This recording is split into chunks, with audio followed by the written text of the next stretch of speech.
Welcome back to the class, everyone. Today we are going to be talking about mods once again. This is actually going to be kind of a mini series, and I'll explain that real quick here. Basically what we're trying to do is I'm in a lot of Discord servers, and a lot of times in all the modding channels, one of these types of mod that you guys can see on the screen always gets posted, where it's like a crit damage or tenacity or a potency mod that rolled like 25 or 27 or some extremely huge speed number, and everybody comes in asking, like, what do I do with this? Like, it's very specific, it's very fast, and a lot of times our reaction is just, hey, forget the set, just put it on a character as a broken set that'll just increase their speed by a ton. But you can only do that with so many characters, and you eventually run out of broken sets, so you run out of characters that can go on, and you have to start putting them on characters that can actually use the set. So that's what this whole video is going to be about, and it's also what this whole real series is going to be about. Is we're going to go through each different set of mods and say, okay, you rolled 25, you rolled 20 on this. These are the characters that it's best going to go on. So that being said, crit damage is the stat for today, which is pretty cool, as currently seen here in the image. So let's go ahead and just get into it. We're starting off with Jedi Knight Luke here, and for anyone who's ever used Jedi Knight Luke's lead, you're probably going to think this is a little bit weird because his lead really kind of prefers and gets a lot out of the fact that you're slower because you reduce the enemy speed to your own speed, and then you can just kind of lap them. However, nowadays, Jedi Knight Luke is mostly being used in other comps, whether it be Jedi Knight Revan or Jedi Master Luke, to beat a lot stronger GLs rather than splitting him off to beat a lesser team.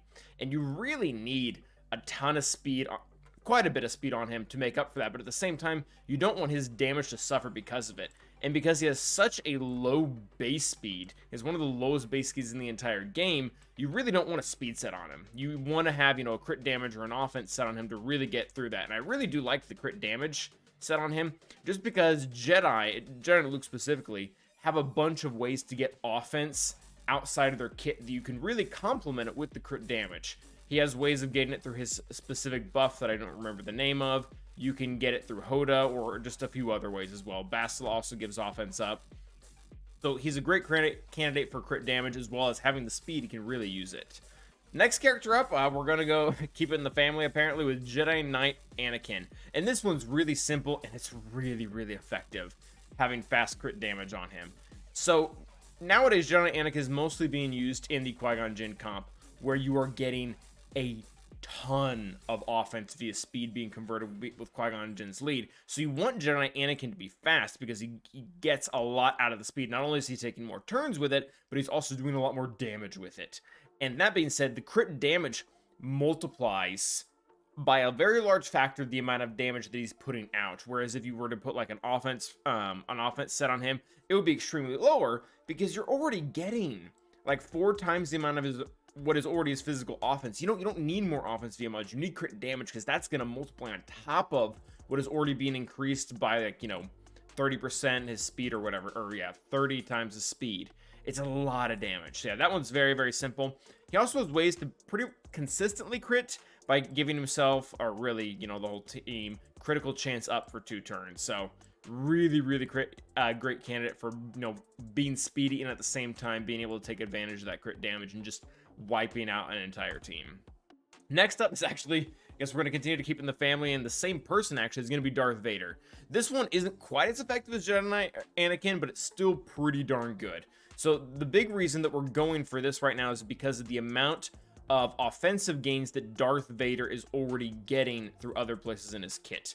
I usually use Palp and Mara kind of on their own team now with Starkiller, but Vader himself, he's already getting a lot of offense from other places. Like, he gets Merciless. He also does get crit damage from Merciless as well. But both his lead and Thrawn's lead, they give raw offense. There's also offense up from Palpatine if you do go that way. I believe Gideon can also give his allies offense up. So you have other ways of getting offense. What you really want to bank on now is him critting. And one of the really cool things about his quote-unquote nerf is that he got a bunch of crit chance where he's pretty much guaranteed to crit as long as they don't have crit immunity or something of the sort on them. Because he has 25% extra crit chance on Coin Blade itself, and then he has 50% critical chance inside of Merciless. So he's got 75% crit chance. I don't even have him modded for crit chance, like nothing. He's got, yeah, 60%, which is very close to his base. And even then, he's still sitting at like 135% chance to crit. So even if someone has a little bit of crit avoidance, it's almost guaranteed to hit him. So yeah, crit damage just goes a really, really long way with Vader. Next up is Jango.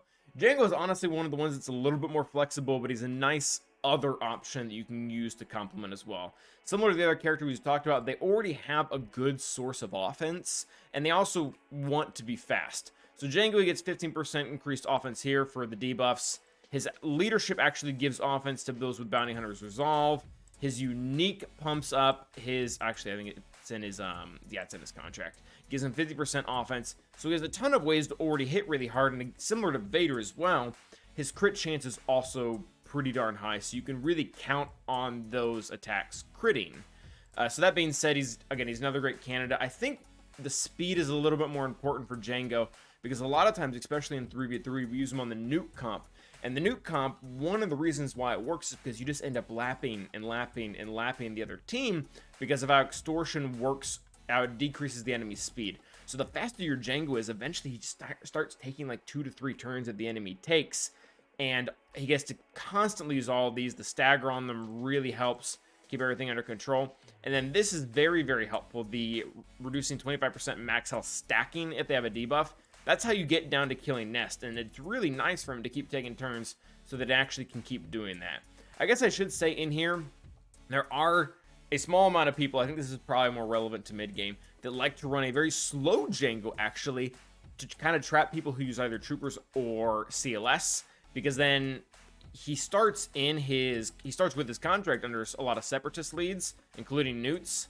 So he gets this 2-turn damage meter. If you run him really slow, a lot of people that take in turn meter removal teams or turn meter gain as well, they just end up getting stuck behind him and they time out. But I haven't seen that a lot in the current stage of the game I'm in, but it can be something to keep in mind if you're in that mid game where this is a lot of people's solution to a Newt Jango team is CLS or Troopers.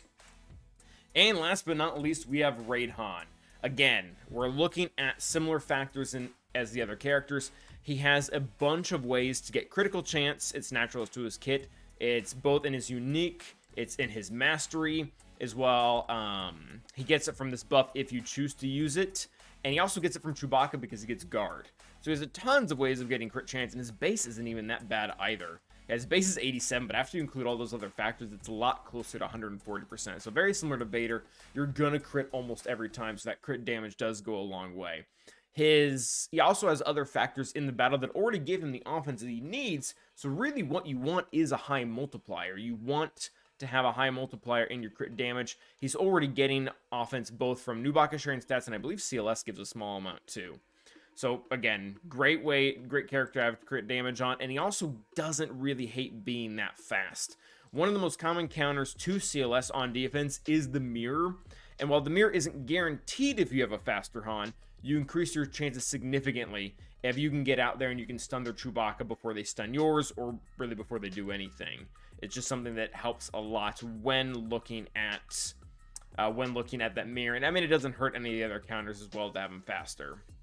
So yeah, those are the 5 characters that we're looking at today. If you run across a crit damage, whatever type of mod it is, but if it's crit damage set and it's a lot of speed, these are definitely 5 characters that everyone should be considering.